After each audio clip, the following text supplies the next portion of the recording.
Kartavya Path, a ceremonial boulevard in the heart of India's capital, New Delhi.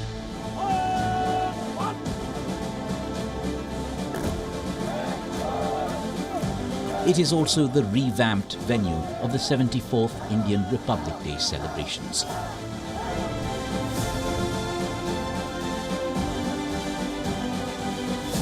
Earlier known as Rajpath, the 3-kilometer stretch was refurbished under the Central Vista Redevelopment Project. The heart of the power corridor, it includes the Rashtrapati Bhavan, the Parliament House, the North and South blocks, the iconic India Gate and the Kartavya Path.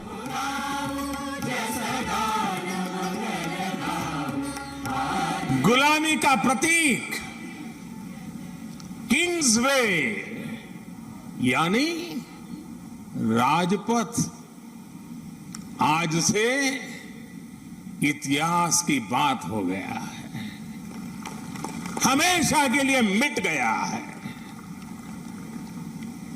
आज कर्तव्य पथ के रूप में नए इतिहास का सृजन हुआ है। Around 1920, this stretch was built by Edwin Lutyens and Herbert Baker, the architects of the capital city. It was then named Kingsway after King George V, who visited Delhi during the Darbar of 1911. Soon after independence, the stretch was renamed Rajpath. But this is not where the first Republic Day parade was held. To mark the first anniversary of India's Republic Day, the President, Dr. Rajendra Prasad, arrived in state at Kingsway, New Delhi. Between 1950 and 1954, the parade used to be organized at different locations, including the Irwin Amphitheatre, which we now know as Major Dhyan Chand Stadium,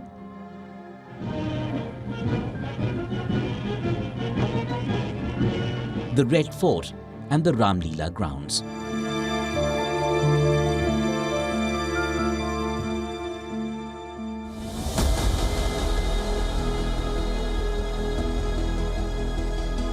Though India became a free nation on the 15th of August 1947, it declared itself a sovereign, democratic and republic state over 2 years later. Take a decision in common and march in a cooperative way. The Constitution was adopted by the Indian Constituent Assembly on the 26th of November 1949. And from this, the 26th day of January 1950. But it came into effect on the 26th of January 1950. It was on this day that the Constitution of India came into force and India became a republic. But why was the 26th of January chosen as the red-letter day in the history of India? It was on this date in 1930 that the historic Purna Swaraj Declaration, or complete freedom from the British, was officially promulgated. It marked an important phase in India's freedom struggle. Impressive ceremonies attended the swearing-in of Dr. Rajendra Prasad. Dr. Rajendra Prasad was sworn in as the country's first president by the Constituent Assembly. A salute of 21 guns and the unfurling of the national flag by the president heralded the historic birth of the Republic of India.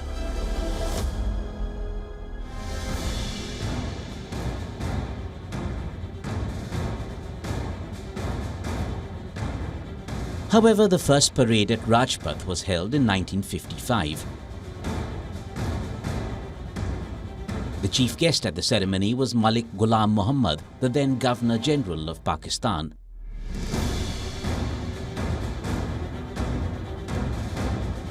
Then in 1965, Rana Abdul Hamid, who was the then Minister of Agriculture in Pakistan, was invited.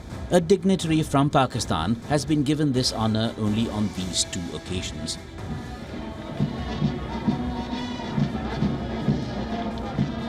A nat fighter for men's journey to the star.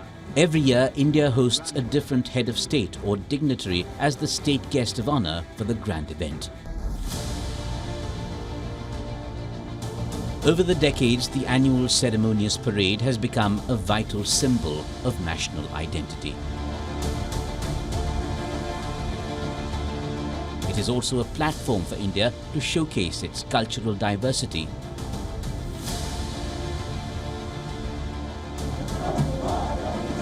Technological advances,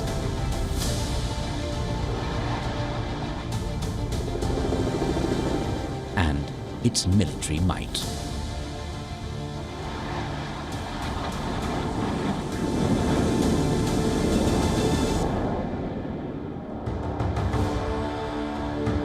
Mighty tanks, massive missiles, high-tech guns, and state-of-the-art radar systems, reflecting the country's focus on Atmanirbhar Bharat or Self-reliant India.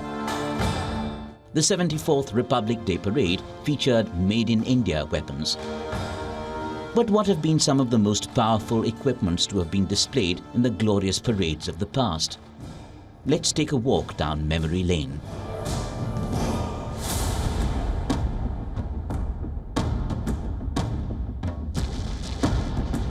Arjun has been a mainstay of the army for the last 16 years. Trials of the earliest Arjun variant began in the early 1990s. The tank was inducted in 2004. The Arjun Mk2, an improved version of the original Arjun main battle tank, made its debut at India's 65th Republic Day Parade in 2014. The tanks have been designed and developed by Combat Vehicles Research and Development Establishment, along with other laboratories of the Defence Research and Development Organization. Dubbed Desert Ferrari for its excellent mobility in sandy terrain, the tank boasts a 120mm rifled gun and has advanced features like thermal imaging and commander's panoramic sight that enhance its targeting capabilities.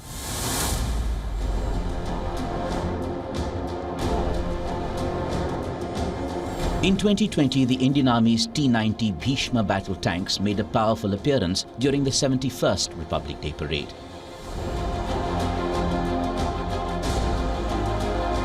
The T-90 Bhishma is an Indian Army derivative of the T-90A, which is currently in service with the Russian ground forces. Last year, it was announced that India's T-90 main battle tank would be retrofitted with indigenously developed commander sight.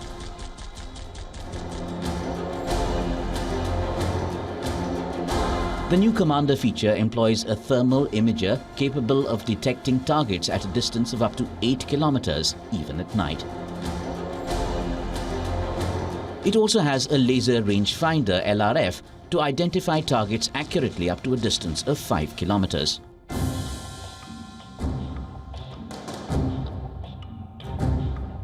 One of the key weapons in the Indian Army's arsenal, the Bofors howitzer guns, were displayed during the Republic Day Parade.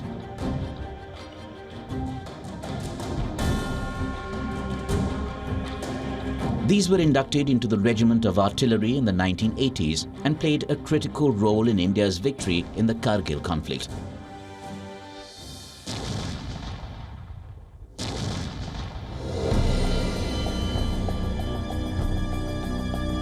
They were used for destroying the bunkers and bases built on high-altitude mountains with ease, causing heavy damage to the Pakistan Army.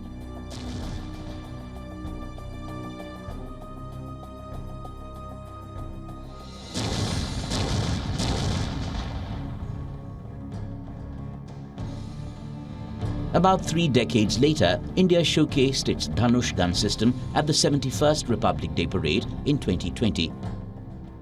These 155mm guns are the country's first indigenous long-range artillery guns. With a maximum range of roughly 36 kilometers, they boast automatic gun alignment and positioning capabilities.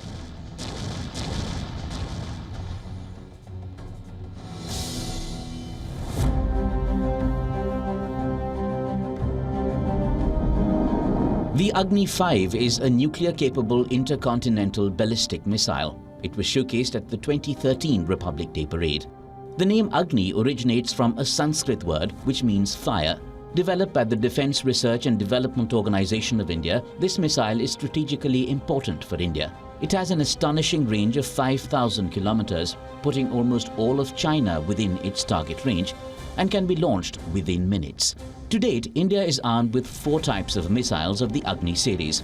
The latest series, Agni 6, is currently under development. It is reported to have a remarkable starting range of 8,000 kilometers.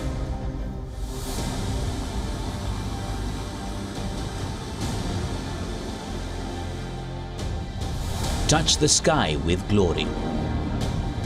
This is the motto of the Indian Air Force.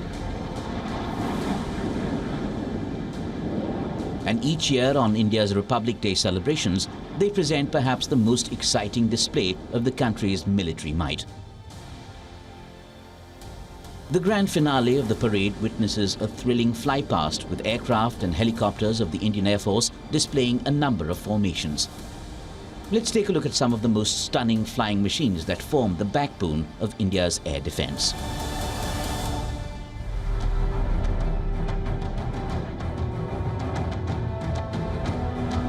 On the 3rd of October 2022, the Indian Air Force inducted the country's first indigenously developed light combat helicopter, Prachand, meaning fierce.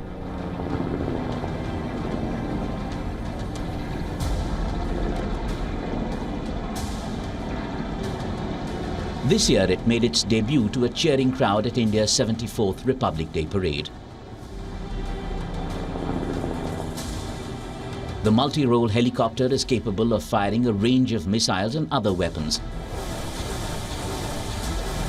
It is the only attack helicopter in the world that can land and take off at an altitude of 16,400 feet with a considerable load of weapons and fuel.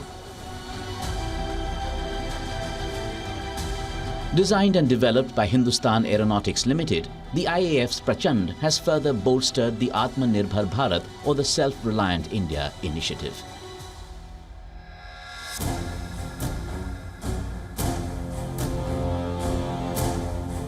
Another made-in-India flying machine is the LCA Tejas that made its maiden appearance at India's 68th Republic Day parade in 2017.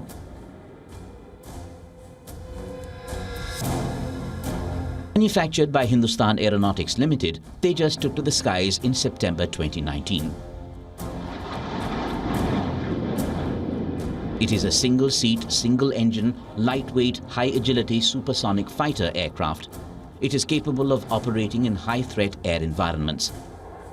Tejas can attain a speed of 2,000 kilometers an hour.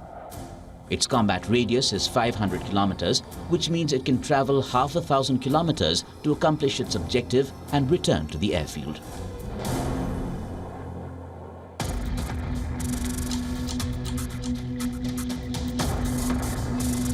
Intending to modernize its arsenal, the Indian Air Force inducted the French-made Dassault Rafale fighter jet in 2019.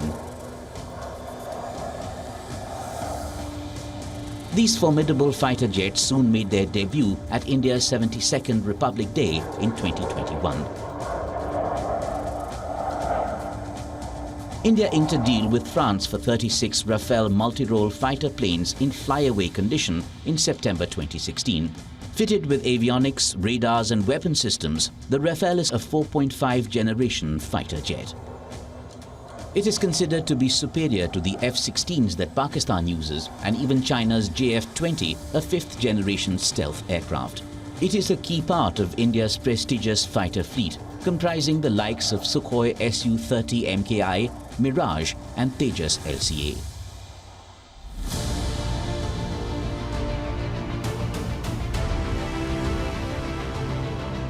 India inducted the first heavy-lift Chinook helicopters in its fleet in March 2019. The newly inducted transport helicopter participated in the Republic Day flypast for the first time in 2020, where it received a roaring welcome from an excited crowd.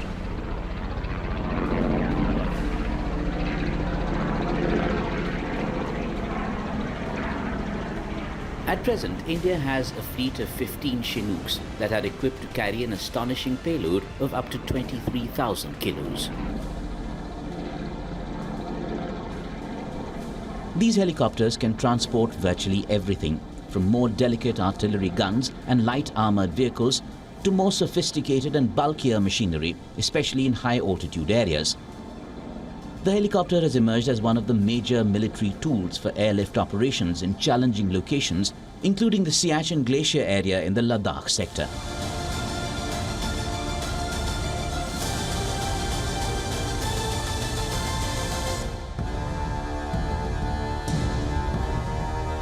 Indian Navy, combat ready, credible, cohesive and future-proof. This was the theme of the Navy tableau.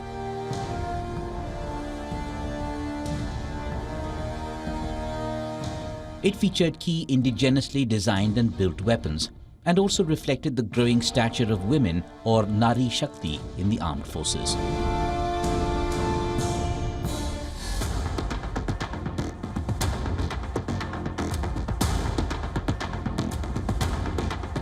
The naval contingent, led by a woman officer, featured 3 women and 6 Agniveers, soldiers in the first batch of the new armed forces recruitment drive.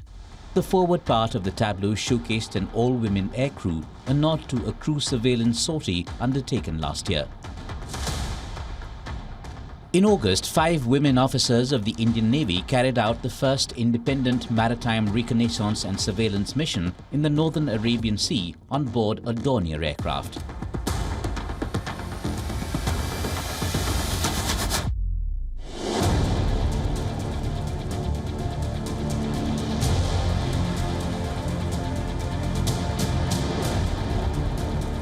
Cut-out models of the indigenous Kalvari-class submarines were also displayed. Last year, the Indian Navy's tableau depicted the 1947 naval uprising, a forgotten chapter of the Indian freedom struggle. It was a rebellion that convinced the British that it was time to leave India.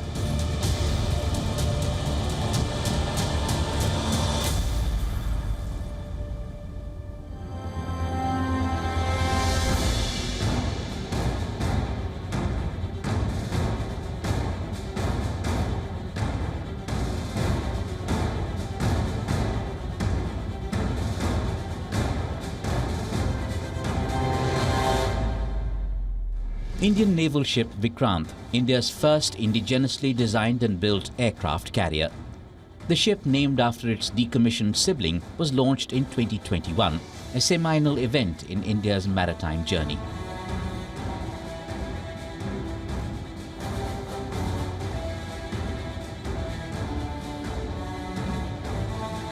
The majestic Vikrant ends the long wait for a made-in-India warship. India has operated aircraft carriers for over 5 decades, but they were all foreign purchases.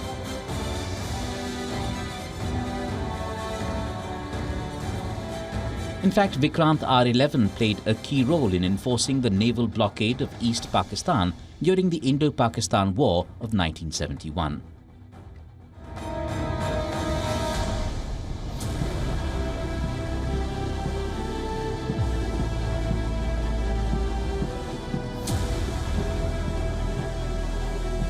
This year, only made-in-India weapon systems were showcased at the Republic Day parade.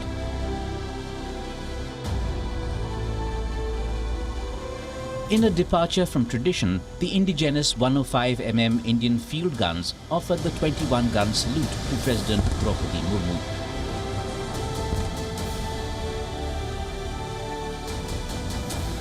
The message rings loud and clear: get rid of colonial vestiges.